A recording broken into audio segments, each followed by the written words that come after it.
খুব ভালো করে ছানাটা প্রথমে মেখে নিতে হবে, তারপর এরকম করে ছোট ছোট করে। নমস্কার, আবারও ফিরে এলাম আরও একটি নতুন পর্বে বং রাঁধুনি রান্না করে। বন্ধুরা, এখানে আমি 1 লিটার দুধ নিয়েছি। সেই দুধটা যখন ফুটে উঠেছে অন্য একটা পাত্রের মধ্যে অর্ধেকটা ঢেলে নেব। পাত্রে একটু জল দিয়ে নিয়েছি, কারণ নিচ দিয়ে যাতে পুড়ে না যায়। দুধটা ফুটবে বন্ধুরা, এটাকে আমি ছানা করে নেব। ছানা কিন্তু যে পাত্রে দুধ জাল দেন সেই পাত্রে কখনো ছানা করবেন না, তাহলে পরবর্তী সময়ে দুধ জাল দিতে গেলে দুধটা কেটে যাবে। তাই আমি অন্য একটা পাত্র নিয়েছি, যে পাত্রটার মধ্যে ছানা তৈরি করে নেব।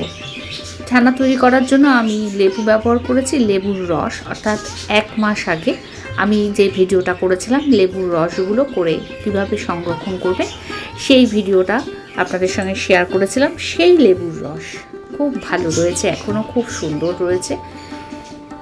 তো সেই মামার বাড়ির গাছের লেবুর রস দিয়েই কিন্তু ছানাটা তৈরি করে নিলাম। ভীষণ ভালোভাবে ছানার থেকে জলটা বার করে নিয়েছি।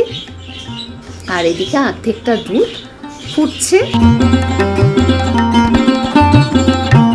ঠিক এইভাবে হাতের চেটোর শেষ অংশটা দিয়ে ছানাটাকে খুব ভালো করে মেখে নিয়েছি ডলে ডলে। এরপর ছোট ছোট করে লেচি করে নিচ্ছি। ছানার বলগুলো তৈরি করে নেব এক সমান। বন্ধুরা দেখুন, ঠিক এরকম করে ছানার বলগুলো তৈরি করে নেব। তাই এইভাবে তৈরি করে পুরো রেডি করে নেব।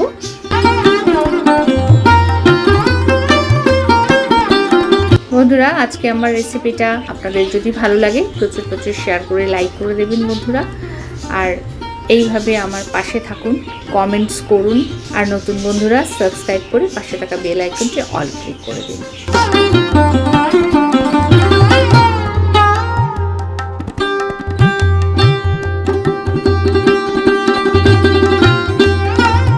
এখানে দুধটা দেখুন কিন্তু অনেকটাই ঘনত্ব হয়ে গেছে। আর আরেকটা পাত্র নিয়েছি, কড়া। এই কড়াইয়ের মধ্যে চিনি দিচ্ছি। আমি 1 কাপ আন্দাজেই চিনি দিলাম, 4 চামচ চিনি দিয়েছি। এটাকে আমি ক্যারামেল করে নেব। ক্যারামেল করার জন্য চিনিটাকে কিছুক্ষণ নাড়াচাড়া করতে হবে। আপনি যখন চিনিটা গলে যাচ্ছে দেখুন আস্তে আস্তে, তারপরে এটা ক্যারামেল তৈরি হবে।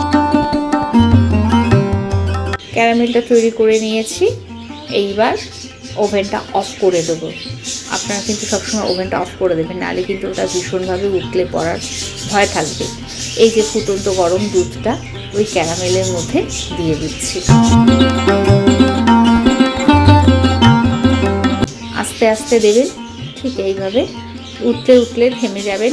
আবারও যখন নেমে যাচ্ছে তারপরে আবারও বাকিটা দেবেন। আর এই যে ক্যারামেলটা, ওটা কিন্তু কোনো ব্যাপার না, ওটা আবার গলে যাবে। তো ক্যারামেলটা হয়ে গেছে, দুধটা দিয়ে ফুটছে। আমি যে ছানার বলগুলো তৈরি করে রেখেছিলাম সেগুলো দিয়ে দিলাম। সুন্দরভাবে দুধের মধ্যে ছানার বলগুলো সেদ্ধ হয়ে গেল। খুব সহজ একটা রেসিপি বন্ধুরা, বাড়িতে করবেন। দোকানে যে আমরা অনেক দাম দিয়ে কিনে আনি, সেটা আপনারা বাড়িতেই পেয়ে যাচ্ছেন। ঠিক এইভাবে ছোট এলাচের গুঁড়ো দেবো এর মধ্যে, তাহলেই আমার তৈরি হয়ে যাবে। এটা যতটা ঘন হবে ততটা সুস্বাদুটা হবে। ছোট এলাচের গুঁড়োটাও এর মধ্যে দিয়ে দিলাম। আর এটা ফুটে ফুটে ঘনত্বটা বেড়ে যাবে।